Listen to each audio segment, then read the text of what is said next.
I mean, he's a Korean, but he's living in Germany, and he's been basically training with Europeans full time.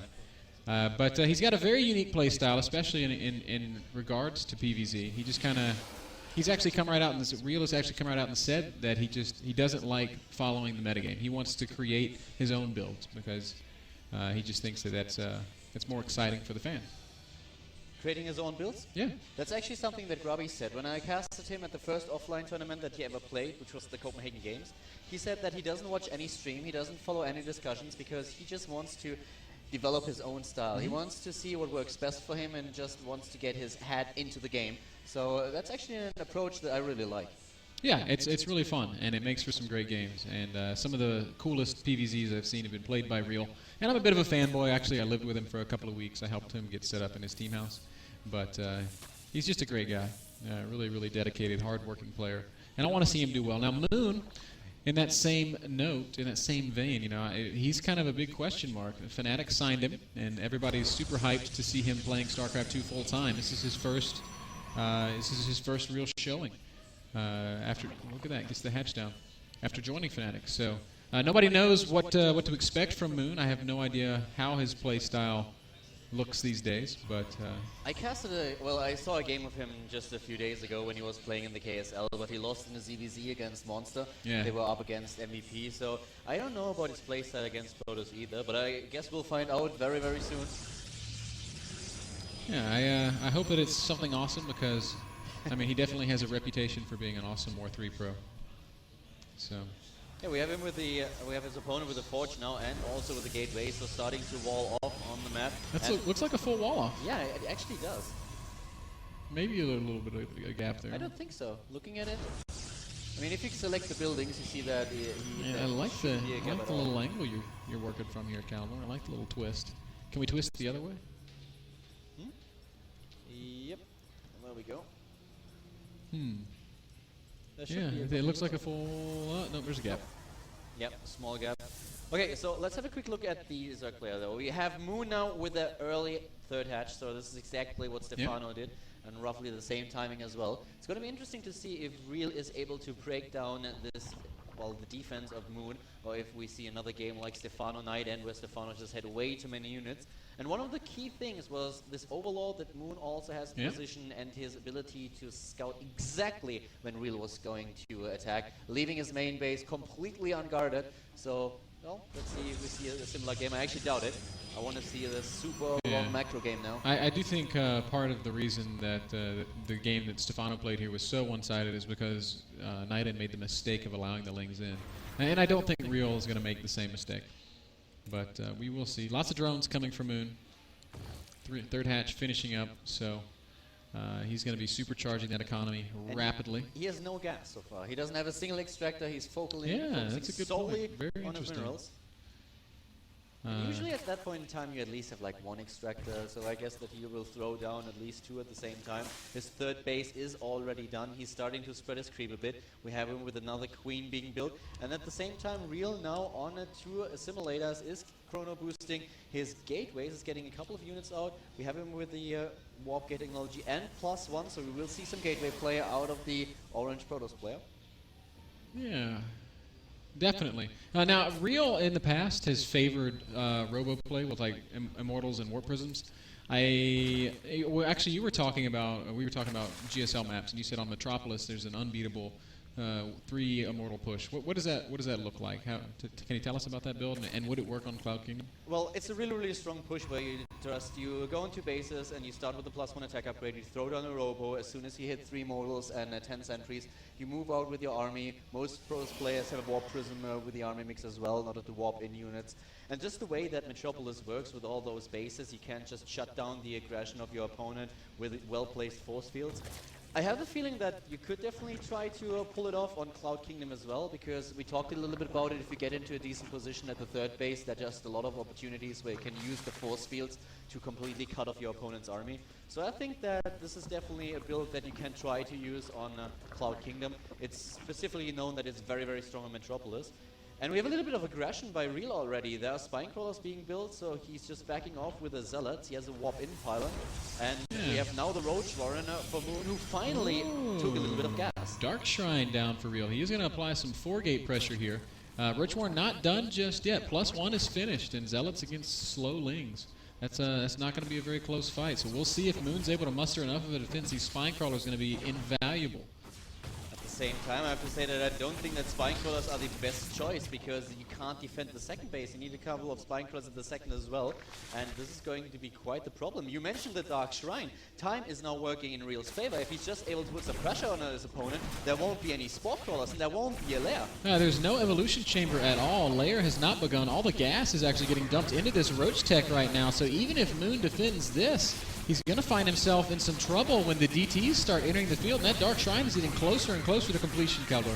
And even though we have the spine crawler, those Zealots certainly go to town. Now we have a lot of Zerglings killed by the +1 attack, and more units warped in. The Queen in a lot of trouble. Another spine crawler getting killed. Finally, the Roach is able to at least throw off the attack a little bit.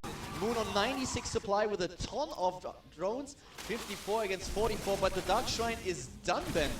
Yes, it is, and there's that DT warp in for Dark Templar immediately. And what is the best thing to attack right now? I really think that if Real was serious, he could just kill hatcheries. I think he could kill all 3 hatcheries before any detection comes into play. But it looks like he's going to just allow these DTs to move around different expansions. 2 DTs getting sent off into the main base. Look at this. He is going to focus down the hatch at the third. There's a single DT in the natural hacking away at drones. There's another Dark Templar in the main base hacking away at drones. And Moon definitely in trouble right now, but he's producing drones. He's making nothing but drones, in fact. Which is a good decision, in my opinion, because he will lose so many harvesters. At the same time, he already has a bunch of units that he can use to take down the Dark Templar. But now the spore crawlers are being built. The third base is already gone. In the main base, he lost a lot of units, and most of the DTs are not just trying to take down every single spore crawler. I'm not sure if he's able to recover from that. Well, he will have spores in the main, but he's not going to be allowed to complete any spore crawlers in this natural. The DT is just going to kill everything. More roaches on the way.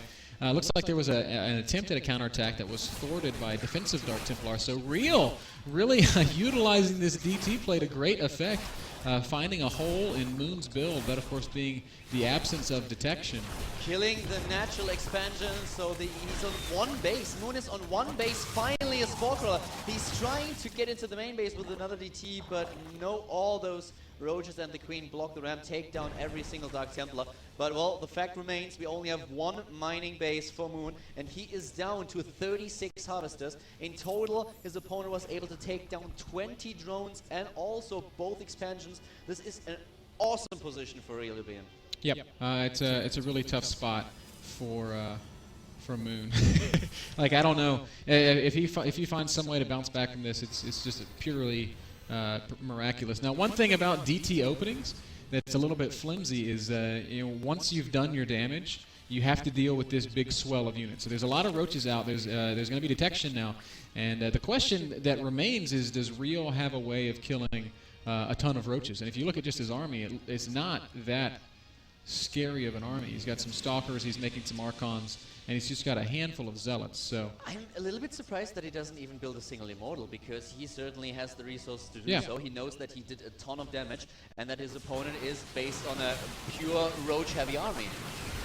Blink is done, and actually he's just going to continue with the aggression. He's got the Blink Stalkers and the Archons, and Moon going to be in big trouble. Immediately cancels this building third. Yeah, he doesn't even have speed with his roaches, so most of the roaches will be taken down upon reaching creep. Oh, Overseer goes down, but there are lots of Spore Crawlers to fall back on, so there's no danger of more DTs doing damage. 88 supply for Moon, 107 for Real. The second base for Moon is not up just yet, and at the same time we already have the third finishing for Real. Now he's going for the Immortals. Now he's building the Immortals upon realizing that his opponent is playing really roach heavy. Oh, there it is. Blinks up into the main. And he's going to pick off, he kills a Queen immediately, picks off a couple of drones. And he'll probably just evacuate. Moon very intelligently tries to send some roaches down to the low ground, but Real's just got so much, and what a great blink. Blinks on top of those low ground roaches and is going to kill several of them. And Real looking pretty good in this game. Indeed he does. 7,600 resources lost for Moon so far, 3,700 for Real. He is just playing so cost efficient now. He has 3 bases, blinks up into the main base, once again targets down Roach after Roach. There are only 15 left against 17 Stalkers, the Stalkers are +2 attack upgrades. Real is looking so strong now. He kills the Overlord, backs off once again, and is now doubling the supply of his opponent. The blink up to the high ground, maybe a little bit questionable. That wasn't a great trade, but I think if he had taken his time blinking back down, just blinking 1 Stalker at a time, I think he would have been able to kill a lot more Roaches. He kind of went into evacuation mode there. Yeah, you're right. He just wasted a bunch of units. He can't do so because he has the better economy, but he could have tried to get to blink his units, as you said, 1 Stalk at a time and try to kill a couple of additional Roaches. He can definitely afford to make trades right now. Economically, 73 probes. Oh my gosh, against 39 drones. Great economy for the Protoss player. Starting to add in those Archons that you talked about earlier. I'm sorry, those Immortals that you talked about earlier, supplementing the Archons that are already on the field. And yeah, it's looking better and better and better for Real, the Korean Protoss player living in Germany, representing the team Type Gaming. Taking down the Stalkers will be hard enough, but with the Immortals in the back, just making sure that the Roaches have a direct counter, there's just nothing that he can really do. Yeah. He won't be able to get a 3rd base while the Protoss player is now already on 3. And this is one of the scary things. As soon as, if you're Zerkler and you're facing a Protoss on 3 bases, it is just so damn hard to deal with your opponent's army. He can add every single tech that he wants. We have him now with a +3 attack upgrade being researched, and Real nearly doubling the supply with 170 against 100. Yeah, it's really funny how much better a Protoss gets on 3 bases versus 2. It's like a 2-base Protoss, not even close to being as strong as a 3-base Protoss. Here we go, Real going to push in for what's probably going to be the final attack. Some cute blink control there. Immortals out front taking some damage and dealing a ton of damage. Roaches just can't even fight right now due to those force fields. Very well done by Real. He's just pushing in. He has the numbers, he has the upgrades. He is going in for the kill. 1 Immortal dies, another one in the back with 5 kills already. And this is Curtains Moon with the GG.